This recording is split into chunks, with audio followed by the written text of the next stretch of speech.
unaposoma mwongozo sasa uwe unaelewa tayari kile ambacho ushasoma. Miongozo mingine nishakwambia kwamba inapotosha kwa sababu watu wanaelewa fasihi kitofauti. Kwa hiyo ni wewe ama ni jukumu la wewe msomaji kuhakikisha kwamba unatumia mwongozo ambao unakuelekeza ifaavyo. Naam. Kitu ambacho kama ningependa tu kiweke wazi katika masuala ya uandishi wa mwongozo. Je, kuna hatia yoyote mtu atachukuliwa akiandika mwongozo bila kukushirikisha na kitabu si chake? Sidhani, manake ni kitu ambacho kinafanyika. Kitu ambacho hakiruhusiwi tu ni kutoa nakala ya kitabu bila kupata idhini kutoka kwa mwandishi ama matbaa ya uchapishaji. Lakini kuandika miongozo upo huru kuandika hata wewe. Naam, sababu huo ni uchambuzi wa fasihi. Huo ni uchambuzi wa fasihi. Na nyinyi kama waandishi amuhisi kwamba nyinyi ndo chanzo cha huyu bwana kupata ajira, kwamba sasa lazima azungumza? Ni sawa na mimi niseme kwamba katika sanaa ya utunzi wa uandishi wa ngoma mtu aimbe ngoma alafu ndio ipige remix bila kumhusisha. Uhisi kwamba copyright ni yangu, kitabu ni changu, mimi ndo. Hilo swala ni tofauti. Swala ni sawia na wewe kuchapa muziki kisha kuna wale wanaochambua maudhui katika muziki wako. Si wanaruhusiwa? Ni kama vile siasa. Wanasiasa wanazungumza alafu kisha kuna wachambuzi wa siasa.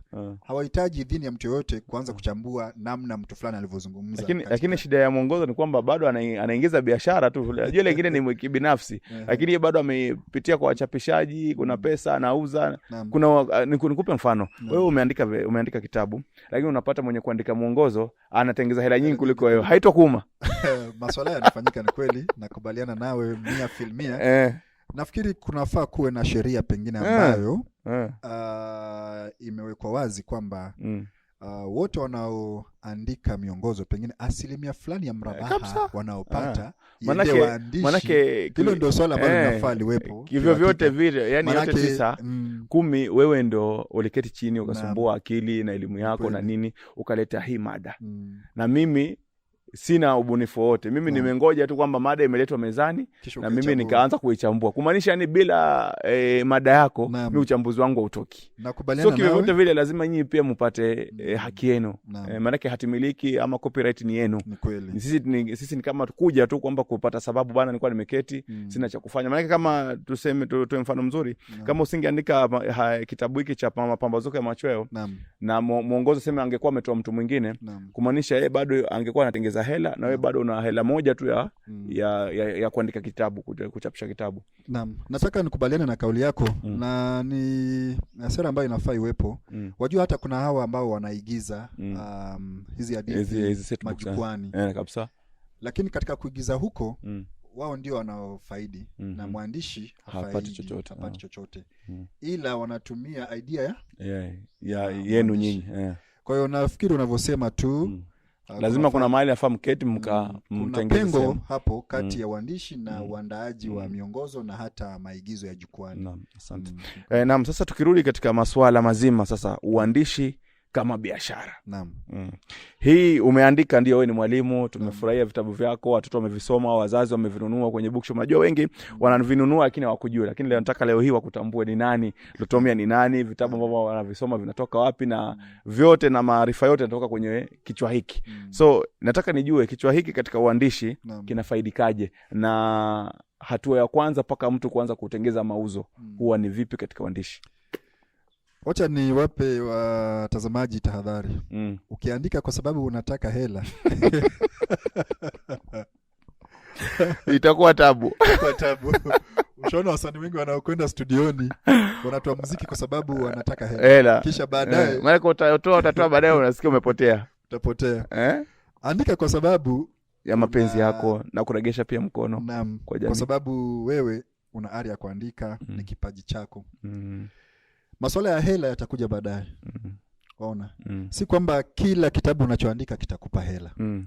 Kuna vitabu utaandika kisha mapato yakawa ni madogo sana hata ikilinganishwa na pengine muda na pengine hata hela ulizowekeza katika utoaji wa kitabu hicho. Kwa hivyo mimi naweza nikawashauri waandishi chipukizi ama yeyote ambaye anahisi anaweza kaandika. Usiwe kwamba unakuja katika tasnia hii kwa sababu ya kutengeneza hela. Andika kwa sababu ni ari, kwa sababu ni kipaji, ni kwa sababu una msukumo wa kuandika. Hata hivyo kawaida ni kwamba mtu anapofanya kazi yote ile kuna kitu anachotarajia ama faida ambayo anatarajia itampa. Kuna uchapishaji wa aina mbili. Kuna katika Kiingereza wanasema self publishing, alafu kuna mainstream publishing. Sasa self publishing ni ile ambayo wewe kama mwandishi unagharamia uchapishaji wote, kuanzia kwa uhariri, design, hadi kitabu kinapotoka, distribution, mambo hayo yote. Kisha mauzo unafanya wewe mwenyewe, hela unazopata zote zinakurejea kwako. Kisha kuna mainstream publishing. Mainstream ni kama mwongozo sasa. Mimi nafanya mainstream. Wewe unafanya mainstream. Naam. Kwamba wewe unaandaa mswada, kisha unatuma kwenye maktaba ya uchapishaji. Kwa mfano kama ni Kenya Literature Bureau, Mountain Top. Unaona hizi ambazo zimechapisha. Hizi ni mainstream. Unaona kuna hii ni mwongozo ni ya Mountain Top Education. Kuna One Planet ambayo hii ilikuwa ni Kiswahili Malisi, Kiswahili Milisi. Kuna Booklist. Alafu kuna yaitwa Booklist Publishers. Booklist. Hii pia ni Booklist. Nyingine ni naona One Planet. Kwa hiyo hizi zaitwa mainstream publishers. Hawa unatuma kule miswada. Wanatathmini mswada wako. Ukiwa mswada wako unafuzu vigezo vya uchapishaji na wakaona mswada huu unafuzu na unaweza ukachapishwa, mnakuwa na makubaliano nao kwamba sasa tunaona una mswada mzuri, tunaweza tukauchapisha. Kisha mnakuwa na kandarasi, kwa mfano kwamba tukichapisha, tukiuza, tutakuwa tunakulipa mrabaha wa asilimia fulani kutokana na mauzo ya kila kitabu. Naam. Kila kitabu yani per piece ama kitabu copy zote. Kwa mfano ikiwa vitabu wameuza nakala tuseme 1000, unalipwa asilimia, maktaba nyingi zinalipa kati ya 10% na 15%. 10 to 15%. So kama ni 1000 ni 10%. Naam. Ya hiyo 1000. Tuseme kitabu hiki kwa mfano kinauzwa shilingi 500 sokoni. Kwa hivyo baada ya kutoa gharama zote za uchapishaji kuna pesa ambazo zinabaki. Sasa unapewa asilimia 10 ya hizo hela ambazo zinabaki. Kwa sababu kuna gharama za printing, distribution, marketing. Sio. Kwa hivyo so wao watasimamia kila kitu. Watasimamia kila kitu. So wewe kazi yako ni kupeleka hoja tu. Kwa hiyo tuseme baada ya kuondoa gharama hizo zote, tuseme wanabaki na shilingi tuseme 350 kwa mfano kwa kila nakala. Sasa unalipwa asilimia 10 ama kutegemea na makubaliano yenu na wao ya pesa hizo ambazo zimefanya nini? Zimebaki. Na labda nikuulize kati ya hiyo ya kufanya hiyo njia kwamba kuchukua asilimia 10 na kujisimamia wewe mwenyewe, ipi unahisi ndio rahisi? Ama ipi ina mauzo vizuri? Kwa manufaa ya wale ambao kwamba labda wangetaka kujua, je, kuna hiyo ya asilimia 10 na kuna ile nyingine mimi niende na nisimamie uchapishaji, nisimamie usambazaji, nisimamie uuzaji.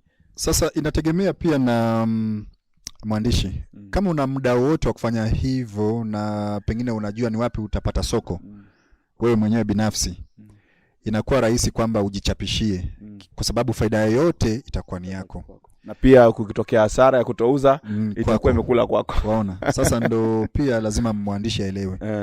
Lakini wajua uzuri wa mainstream kwamba watafanya kazi yote. Wewe ulituma tu mswada, wataishughulikia. Watasambaza, watauza, watatafuta soko. Kazi yote ni yao. Wewe unaweza ukawasaidia pia kutafuta soko. Kwa sababu pengine wewe unajuana na watu wawili watatu, unaweza ukawapendekezea kitabu changu kipo hapa kinatumika, mnaweza mkanunua, sio? Sasa mimi kulingana na kwa sababu mimi na majukumu mengine ya kufanya, sina huo muda wa kufanya hayo mambo yote. Kwa hiyo inakuwa rahisi kwangu kufanya kazi na mainstream publishers. Kwa sababu wataniondolea mambo mengine mengi ambayo ningefanya nini?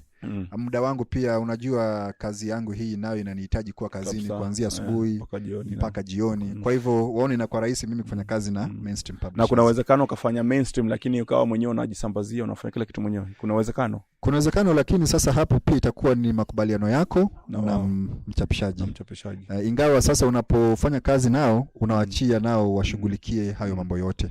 Wewe unasubiri kulipwa mrabaha tu. Lakini wajua pia katika mauzo inategemea na namna soko ilivyo, na wakati mwingi pia sisi tunatumia hata mitandao yetu na majukwaa tunayopewa kutafuta soko. Kwa hiyo inakuwa rahisi kwamba sisi tunasukuma kazi zetu. Wajua uwezi ukafanya kazi na ukakaa tu ukasubiri ulipe mrabaha. Inakuwa jukumu lako wewe kama mwandishi pia kusukuma kazi yako sokoni. Naam. Ni sawa na muziki, unapofanya muziki lazima pia uwe na umetengeza team ya kufanyia marketing managers nini na kila kitu. Naam. Na asante. So na labda tukizungumzia tu katika masuala ya uchapishaji pia tukimalizia. Najua mwanamume masuala ya aibu sana ama ya siri ambao kwamba wapende kuulizwa, kwanza ni miaka na pili ni mshahara. Je, katika uandishi inagharimu nini kiwango fulani cha pesa ama pesa ambazo zinahitajika, na je malipo yake yako vipi? Kama nilivyo sema awali, malipo ya waandishi yanategemea na soko kwanza. Kitabu ama labda kwa katika haraka tu pia katika muda na faida ya mtazamaji, uchapishaji wa kama kitabu kimoja, mtu ajipange kama na pesa kiasi gani katika njia zote mbili, either we ni self, kwanza tutajie kwanza kwa hii self na nyingine ambayo ni public. Sasa kwenye self publishing utapata wachapishaji wengi wanasema hatuwezi tukatoa nakala zisizopungua 500. Hawezi wakachapisha kitabu kimoja, itakuwa gharama sana. Kwa hiyo anasema, anakufanyia mahesabu yake, anasema mimi naweza nikachapisha tu vitabu 500 na zaidi. Kwa anafanyia mahesabu kisha anakuambia kuchapisha vitabu vyote ni pesa fulani. Utapata wengi kwa sababu pia gharama ya karatasi na mambo mengine mengi, na pia quality pia zungumzia kwa swala ya quality. Pia ukitaka kazi ambayo quality yake ni nzuri lazima ugaramike zaidi. Waona? Sio vitabu chapo tu ambavyo vipo sokoni. Kwa hiyo kutegemea pia na quality ya kitabu. Kitabu kimoja kinaweza kikagharimu pengine shilingi 250 ikiwa utafanya self publishing. Naam. 250 300. Na je, masuala ya approvals kule na ile miswada ipite, kuna kuna gharama zote za famu lipe? Ziko vipi? KCD unapopeleka kazi yako lazima ulipie. Kwa mfano kitabu kama setbook ambacho unawasilisha ama vitabu vya kozi, inategemea na KCD huwa na kiwango. Utapata mara nyingi 100,000 kufikia 200,000 ili kitabu kiidhinishwe. Hiyo ni kutafuta idhini tu. Na hiyo ni kutafuta idhini. Na kuna uwezekano sababu unajua nao pia wana wafanyakazi kule ambao wanahariri vitabu, wanatathmini. Kwa hiyo kuna hizo ada ambazo zinalipwa kule ambazo nafikiri hugharamia huo mchakato mzima. So hiyo ni katika kulipia, haijalishi kwamba kitachukuliwa ama kitachukuliwa. Haijalishi. So kuna uwezekano pia ukalipia, unaweza ukalipa lakini kitabu chako kisiteuliwe. Na hutakuwa na malalamishi kwamba pesa zilienda. Maana yake si ni mashindano. Wajua katika mashindano kuna mshindi na kuna hiyo idhini ni tahadhari kwa wale ambao ni waandishi, mjipange na hilo. Hakikisha kwamba kama wewe ni mwandishi na kitabu chako unataka kiende, pitia mabwana kama hawa wakupe siri wajaribu kwanza before ifike kwenye mahakama makuu, waanze kuviangalia wao kwanza, kwambia hii sawa, hii si sawa kabla ipenye. Lakini pia imaanishi kwamba akizikubali yeye uende pia kule zitakubalika juu, sio kasema kwamba ulinidanganya kabisa. Kweli kabisa.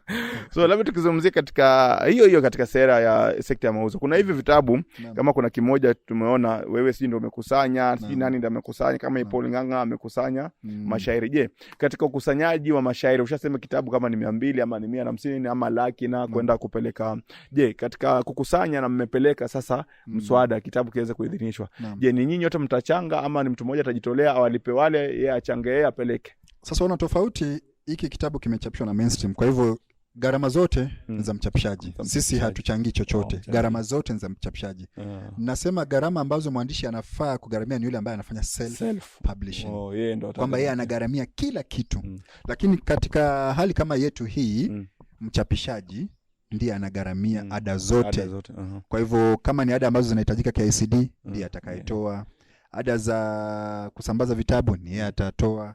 Ada za kufanya design ni yeye. Kwa hivyo sisi tunasubiri tu kulipwa mrabaha. Na ndio maana wakati mwingi unaona mrabaha unakuwa ni kidogo kwa sababu mchapishaji amegharamia mambo mengi sana ya uchapishaji. So katika kitabu kama hiki ambacho kwamba mmeungana watu wengi, inakuaje katika mrabaha? Sasa huo mrabaha unalipwa asilimia fulani. Kisha nyinyi nyote mlochangia mnagawana huo mrabaha. Kwa hiyo inategemea, kwa mfano ikiwa diwani hii ina hadithi tuseme 20. Pengine wewe umechangia hadithi 3 ama mashairi 3, mwingine 4, mwingine 1. Kwa hiyo mrabaha inategemea na mchango wako. Lakini hiyo sasa huwa katika nyinyi mliokusanya hadithi, huwa iko katika makubaliano yenu nyinyi wenyewe. Kuna mtu mmoja ambaye kwamba inafaa labda apokee, aje awaambie kwamba tulikubaliana wewe hadithi 3 ule hii, huyu ale hii, ama ni wale katika wale wanafanya mahesabu yako mainstream, wanafanya mahesabu yao. Sababu tuseme mashairi ni 20 kama nilivyotaja awali. Waandishi ni 10. Ina maana kwa mfano inategemea umechangia ngapi. Sasa huo mrabaha ambao ni 10% watagawa kulingana na mchango wako. Wewe pengine umechangia hadithi 3. Kwa mrabaha wako utakuwa 10% fulani juu kidogo na yule aliyechangia hadithi 2 ama 1. Kwa hivyo lazima ieleweke hivyo. Si kwamba nyote mtapata kiwango sawa. Kwa hiyo inategemea na mchango wako binafsi. Asante sana. Natumai tumezungumza mengi na wakufaidika wamefaidika, na wale ambao kwamba labda pia wangependa kujifunza wamejifunza mengi. Tukimalizia tu Lutume, tuambie, umesema kwamba uandishi mtu asitarajie sana masuala ya mfuko kujaa. Ama kama ana malengo hayo huenda atapaondoka. Ni kweli. Si ndio? Tuambie wewe katika uandishi wako, na umekuwa katika uandishi, umesema ualimu umekuwa katika walimu taaluma hii kwa miaka 9. Naam. Na je, katika uandishi umekuwa katika miaka mingapi hivi? Nilianza kuandika mwaka 2017 wakati nikiwa hapa St Mary's. Kitabu changu cha kwanza kinaitwa Mwanga wa Ushairi. Hapo nilipoanzia. Na hicho kitabu nilifanya self publishing, mwenyewe nilijichapishia. Na hicho kitabu kwa kweli kulingana na mauzo nilofanya kilinipa tu hela nzuri. Ingawa si vile nilivyotarajia, lakini siwezi kiregesha mkono. Manake wakati huo nakumbuka nilikuwa mwenyewe natafuta soko, nafanya usambazaji. Kwa hiyo mauzo yote nilofanya, hela zote nilizokuwa nikiuza ziliregea mfukoni. Mengine kama hivi ambavyo vipo hapa sasa, hivi nimechapisha na mainstream, kwa hivyo mimi hulipwa mrabaha tu. Na mrabaha inategemea na makubaliano yako na mchapishaji. Wengine wanalipa pengine mara 2 kwa mwaka, wengine mara 1, kutegemea na makubaliano. Swali la mirabaha na kuja kulipwa hivyo, je, wewe kama kwa peke yako huna timu kubwa ya kufuatilizia, je, utajuaje kwamba hii mirabaha ambayo kwamba nimepokea ndo sawia na ile ambayo kwamba imeuzwa kule? Tatizo hilo. Hapo ndo kuna changamoto. Kumaanisha ukioshwa ni uoge usikie raha upumzike. Kabisa. Wajua inakuwa vigumu sana wewe kama mwandishi kujua ni nakala ngapi zimeuzwa. Maana lazima uweze katika masuala mengine kama ni digital platforms, kama ni muziki, huwa tunaita kumonetize. How do you monetize kwamba publishers fulani wamenipa hii pesa kwa sababu ni ukweli vitabu fulani ndio viliuzwa. Sasa ndio nasema kwamba katika swala hili la uandishi ni vigumu sana kujua nakala ngapi ambazo zimeuzwa. Alafu tena kuna hili swala la kugushi vitabu, piracy, ambalo ni kero zaidi. Unatembea mitaani, vitabu viko mitaani kila mahali, unasomwa, akili yako iko mahali, iko yani mji mzima, lakini ukijiangalia mwenyewe umepiga mguu. Kwa hiyo watu wanasema vitabu vyako vimejaa sokoni. Unapata pesa bana. Angalia ndio hiki hapo tunakiuza. Kitabu kila mahali ukitembea kitabu kipo. Wewe mwenyewe unashangaa ukipata vipi? Vitabu vyote ni gushi tu. Waona? Sasa ndilo swala ambalo pia tunajaribu kupigana nalo, na pengine nishukuru serikali sana kwa sababu serikali imejaribu sana kupigana vita na hawa wachapishaji bandia wanaogushi vitabu. Na katika hatua hiyo angalau sasa mwandishi anaweza akapata kitu kidogo kutokana na kazi anazofanya. Manake serikali siku hizi katika shule zote za umma, public schools, serikali inanunua vitabu kama njia mojawapo ya kupigana vita na piracy. Kwa sababu wanapofanya hivyo hawa wachapishaji bandia wanakosa soko la kuuza vitabu. Sasa wanategemea tu hawa wanunuzi binafsi pengine na shule za kibinafsi, private schools, ambazo si nyingi sana. Kwa hivyo hata kama watagushi kiwango kimepungua. Lakini ni swala ambalo nafikiri serikali wanapigana vita kabisa, na ni pongezi kwa serikali kwa hatua hiyo muhimu. Angalau sasa mwandishi ana uhakika kwamba vitabu ambavyo vinauzwa ama ambavyo vimepelekwa shuleni vinaweza vikampa angalau visenti mfukoni. Labda nikizungumzia hawa wachapishaji, kuna One Planet, kuna Mountain Top, na kuna yupi mwingine umefanya naye? Booklist. Swali langu ni hivi, hawa pia wako katika biashara na wewe ni mwandishi, na huhisi kwamba kubadilisha maduka katika bidhaa wauzaji huenda wakakosana? Maana leo umenunua mkate pale, mwingine pale, huhisi kwamba kuna mmoja atasema huyu si customer wangu wa kudumu? Hapana. Wajua swala la uandishi si swala la binafsi sana, kwamba ati mimi namwandikia mtu fulani tu ama naandikia kampuni ama mataba fulani. Inategemea na makubaliano yako na yule. Wakati mwingine watu wanapoona kazi yako ni nzuri, wanakutafuta. Mataba hii inakutafuta, inasema njoo tuandikie kazi fulani, tuna mradi fulani tunapenda kukuhusisha. Kwa hiyo inakuwa kwamba wewe si mwandishi wa kampuni moja tu. Nafikiri hilo si swala baya, kwa sababu huja ajiriwa na mataba fulani kuwafanyia kazi. Unafanya kazi nao kwa kandarasi wa muda fulani ama mradi fulani tu. Waweza pata kwamba pengine nafanya na mataba fulani, wana mradi wa kuandika pengine kitabu cha grade ya 7, wanakutafuta, wanasema tuna mradi tunapenda kukuhusisha. Sasa itakuwa vibaya wewe kufanya kazi na mataba mbili kwa mradi mmoja. Kwa mfano, kama ninafanya kazi na mataba moja, kazi ya grade ya 7, siruhusiwi kufanya tena kazi sawia na mataba nyingine, lakini naweza nikafanya nao na grade tofauti. So kwa ni wale wachapishe grade nyingine na wale nyingine. Hata ni swala la kimaadili tu. Siwezi nikafanya pengine kazi ya grade ya 7 na Mountain Top, alafu sawia tena nafanya kazi hiyo ya grade ya 7 na Booklist ama na One Planet. Kimaadili hairuhusiwi pia. Asante. I think hiyo pia ni kitu ambacho kwamba umetoa funzo kwa wale ambao kwamba ni waandishi chipukizi wanataka kuandika. Na labda njia ya kuwafikia hawa ni kwenda katika ofisi zao tu na kuzungumza nao, kuachia nakala yake nini yako ya ushairi wako, ama unawafikiaje kwa manufaa ya wale ambao kwamba labda wangetaka kuwafikia? Hawa wachapishaji lazima watafute, ikiwa kuna kutafutwa na kuna kutafuta. Sasa ikiwa ndo mara yako ya kwanza ama ndo unataka kujituma kwanza, lazima watafute ndo wakujue. Na bila shaka unapokwenda kule lazima uwe na kazi ambayo ushafanya pia. Waona. Lakini inafika wakati kwamba wewe tayari una jina, sasa unatafutwa. Sawa, labda swali la mwisho tu tukifunga mjadala huu. Masuala yako ya uandishi. Tuambie, mbali na ualimu, uandishi sasa kama taaluma.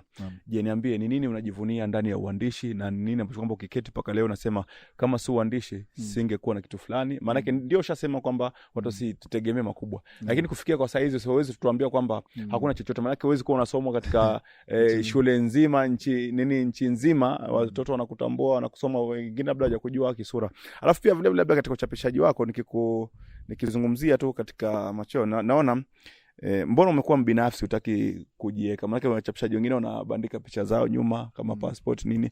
Mbona umekuwa mbinafsi, umejificha wakati unafanya kazi nzuri ya uandishi? Hutaki watu wakutambue, ama shida nini? Ama ni nani aliyekupa maudhui ama mwongozo huu kwamba chapisha, andika tu jina lakini usibandike? Maana wengi naona wanaweka sura zao picha nyuma. Mimi najivunia uandishi, umenisaidia pakubwa sana. Kwa kiwango fulani nitasema uandishi kwangu mimi umenifaa. Na ile hali tu kwamba ninasomwa katika nchi nzima, najivunia. Ni swala la kujivunia. Si rahisi. Wapo maprofesa vioni ambao wameandika vitabu lakini bado hawajasomwa na wanafunzi wote ama nchi nzima. Kwa hiyo katika umri wangu huu kusomwa Kenya nzima, kwanza hilo ni jambo la kujivunia. Pawe na pesa, pasiwe na pesa. Hilo tu. Kwamba mimi wajua uandishi, fasihi ni kioo cha jamii. Kwamba swala ambalo unataka lifikie jamii limewafikia. Sio? Kwangu hilo tosha kwanza. Pili, huku kuandika mimi kumenifaa. nimezuru mataifa ya ughaibuni wapi kwa sababu ya uandishi. Nimealikwa katika majukwaa mbalimbali. Nimeketi na watu wenye hadhi katika jamii kwa sababu ya uandishi. Hata hili jumba unaloona hapa nyuma ni uandishi. Ni uandishi. Kwa hiyo mimi kwangu angalau nitasema uandishi umenifaidi. Na ndio maana nikasema pia ni swala ambalo linachukua muda. Si kwamba nilianza kuandika leo kisha keshowe nikawa na faidi hivyo. Kitabu kile nilichoandika cha kwanza nilivyokutajia awali kilinipa mapato, lakini si mapato ya kusema kwamba yangenifikisha mbali sana. Kwa hiyo inachukua muda, si kwamba kuna uwezekano kwamba ukaandika leo kitabu cha kwanza na kikakufaa kabisa. Kuna uwezekano kwamba kitabu chako cha 9 huko cha 10 ndicho ambacho kitakupa pengine riziki ambayo unaweza ukasema inaweza ikakufaa. Kwa hivyo jambo la muhimu sana ni bidii na kuwa na uvumilivu na kuendelea kujituma zaidi. Nimekuuliza swala la picha. Swala la picha. Wapo tu wengi ambao unaona wanapoandika wanapachika picha zao nyuma ya majalada. Hilo la kupachika majina picha huwa ni mtindo uliopitwa na wakati. Kwangu mimi ni mtindo tu ambao si kwamba upitwa na wakati. Inategemea pia na mchapishaji. Kuna wachapishaji ambao wanataka picha za waandishi zipachukwe nyuma ya majalada. Sio uamuzi wako. Ni uamuzi wangu. Kuna wale ambao wanapenda picha zao. Kwa hivyo ni swala tu la maamuzi ya watu. Si kwamba ni sheria fulani ambayo lazima ifuatwe. Lakini mimi ni swala ambalo huwa silipendi sana kupachika picha. Wajua kuna watu ambao picha yako pekee itawafanya wasinunue kitabu. Pengine wapendezwe na sura yako. Waona. Kwa hiyo ni swala ambalo mimi kwangu mie katika biashara sioni kama ni zuri, lakini inategemea na msimamo wa mtu binafsi. Lakini kwangu mie jina pekee limetosha. Naam. Na labda la mwisho kabisa, manake kama mwandishi, mhariri na pia mwalimu, unagusa watu jamii kama jamii tatu. Kuna watoto ambao ni wanafunzi, kuna wazazi na walimu wenzako ambao kwamba pia wanafundisha vitabu hivyo. Tupatie maneno yako ya mwisho kwao. Ungependa kuambia, na pia vile vile kuna jamii ya mwisho ambao kwamba labda ni chipukizi wa uandishi ama waandishi wenza. Ungependa kuambia nini kabla tufunge mjadala huu? Kuna watu ambao wamegusia kategoria tofauti. Kwa wanafunzi kwanza, wanafunzi wa kisasa ndio wanaoitwa Gen Z. Hawa Gen Z wajua wengi wao ukiangalia mitindo hawapendi kusoma vitabu kwa sababu ya masuala ya teknolojia. Kwa hiyo inabidi sisi nasi tu wabunifu zaidi. Kazi hii ya vitabu tuiweke katika mifumo ya kiteknolojia ili tuweze pia kuwavutia na kuwafanya wawe na ile ari ya kusoma. Sasa hata hivyo napenda kuwashauri kwamba raha ya kusoma ni kusoma kitabu chenyewe. Raha ya kusoma. Huu mtindo ama mfumo wa kidijitali wakati mwingi huwa tu ni mfumo wa kujiburudisha. Lakini kule kusoma na kupata maarifa kupo kwenye vitabu. Kwa hiyo licha ya kuwa wao ni watu wa kidijitali, na washauri kwamba turejee katika vitabu halisi ambavyo ni print book. Hapo ndo kuna maarifa zaidi. Walimu nitawashauri nao na ushauri kwao. Walimu hasa wanaofundisha fasihi. Limekuwa ni donda sugu, nitasema hivyo. Wengi wamekuwa wakipata ugumu katika kuchambua vitabu vya kifasihi kwa sababu kwanza wenyewe walikwenda vioni kusomea kitu ambacho pengine hakiku wafurahisha ama hawakupenda pengine, lakini iliwalazimu tu. Lakini kwa sababu tayari upo hapo, ushauri wangu ni kwamba zidi kusoma, fanya utafiti, wafai wale ambao unafaa kuwafaa ambao ni wanafunzi. Ni jukumu lako sasa wewe kama mwalimu kuwanufaisha wanafunzi kupitia kwa uchambuzi wako wa kina, uchambuzi wa ndani. Kisha umewataja wengine ambao ni akina nani hao? Nimetaja hawa chipukizi. Chipukizi ambao uandishi, katika masuala ya uandishi. Katika masuala ya uandishi. Tuzidi kuandika. Nitatumia kauli alioniambia marehemu Profesa Walibora. Andika. Mchapishaji asipochapisha atakuwa amefeli katika jukumu lake. Wewe fanya jukumu lako la kuandika. Ipo siku ambapo utapata ama utaona matunda ya uandishi wako. Asante sana. Na mimi pia ningependa kusema kwamba shukran katika kuweza kutenga muda wako kuwa na mimi, na tumezungumza mengi ya kuwafaidi jamii zote nne, wanafunzi, walimu, wazazi na pia wachapishaji wageni. Mimi yangu ni kukuambia tu kwamba ningependa kukupongeza katika kazi ambayo kwamba unaifanya, manake kwa wale ambao kwamba labda hawajaitilia maanani wataona ni jambo dogo, lakini vitabu kupitishwa na education system ya Kenya mpaka vinasomwa katika taifa zima, hilo ni jambo kubwa. Lakini ambayo kwamba mtu mwenyewe ni mmoja. Je, pia niambie katika hadhi yako na sifa yako tu, kabla kugusia tu kidogo kwa tushamaliza. Hadhi yako ya ualimu, je, iko vipi sasa kutokea na yule Lutomia wa zamani kama mwalimu kawaida? Namna watu wanavyonitazama sasa sivyo walivyokuwa kinitazama zamani. Hadhi bila shaka ni tofauti. Kuna Lutomia mwalimu na kuna Lutomia mwalimu mwandishi. Waona? Hata wale wanafunzi ambao nawafunza wananionea fahari sana kwamba kazi yangu ndiyo inayosomwa Kenya nzima. Na pia mimi iwe changamoto kwamba pia wawe wanapita vizuri, manake wakiwa wanaanguka itakuwa ni shida sana, manake mwandishi mwenyewe mko naye. Ndio huyu hapa, sio? Ni kweli kabisa, nakubaliana nawe. Lakini uandishi umenipa hadhi katika taaluma hii ya walimu. Hata napokuwa ama ninapozungumza na walimu wengine wananiona katika kiwango tofauti na walimu wa kawaida. Kwa sababu wanasema huyu ndiye mwandishi wa vitabu vyake, akili yake ndio tunayo darasani. Ni kweli kabisa. Kwa hivyo kuna hadhi tofauti sana. Asante sana. Mimi ningependa kutoa shukrani kwa mtazamaji ambao kwamba ameweza kutenga muda wako na ukaweza kusikiliza na umenufaika na ukafaidika. Maana huwa nasema siku zote Chigo Media ndio sehemu pekee yake ambapo kwamba tutakuwa nagusia masuala mengi tofauti kiundani na wahusika wakuu, kama mhusika mkuu wa mwongozo wa mapambazuko ya mwachao na hadithi nyingine, na pia kitabu chenyewe tumekuwa tuko naye hapa Dan Lutomia, na ametoa kwa kina yake ya ndani. Maana najua pia huenda akakuwa ametamani kuyatapika wazi lakini hajapata fursa, na leo hii tumezungumza naye na ametoa yake yote ya moyoni, na kidhani umeweza kunufaika. Niite Chigo Machile, ama ukipenda Zenga la Kigunya, utakuwa umenishimisha na tutakuwa tunajuana katika uhakika sana. Zidi kulike, kushare na kusubscribe katika habari nyingi sana tena zingine ambazo kama huenda zitakuwa zinakuja pale mbele. Asante sana Lutomia, na Mwenyezi Mungu akuzidishie. Akuzidishie Mola. Na asante sana. Kazi unayofanya ni nzuri. Napambana kabisa. Chigo Media. Hapa ndipo. Hapa ndipo nyumbani. Naam, hapa ndo nilipo nyumbani, na nimetoka all the way from Mombasa. Kuja pia kuangazia. Nikitoka hapa pia natembea Kitale wapi na sehemu zingine tofauti. Zidi kufanya kazi nzuri. Asante sana. Asante. Na katika labda kwa wale ambao kwamba wangependa kutazama, uzungumza na watazamaji kuhusiana na Chigo Media. Chigo Media. Kwanza niseme Chigo ni mwanafunzi wangu. Kwa hivyo najivunia tayari kwamba mwanafunzi wangu anafanya kazi kubwa, kazi bomba. Wajua mwanafunzi anamhoji mwalimu kupitia kwa Chigo Media. Wajua nilitamani pia kuwa mwalimu by the way, maana mimi nikipenda sana Kiswahili. Lakini niliona njia nzuri ya kusambaza Kiswahili na nafasi yangu nitumie media.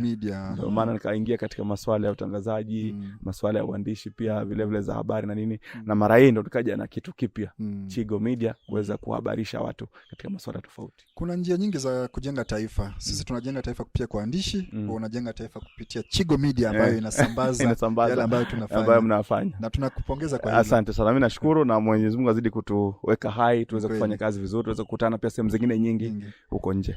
So sida mengi zaidi hapo, ningependa kusema asante na stay tuned. Hii ni Chigo Media.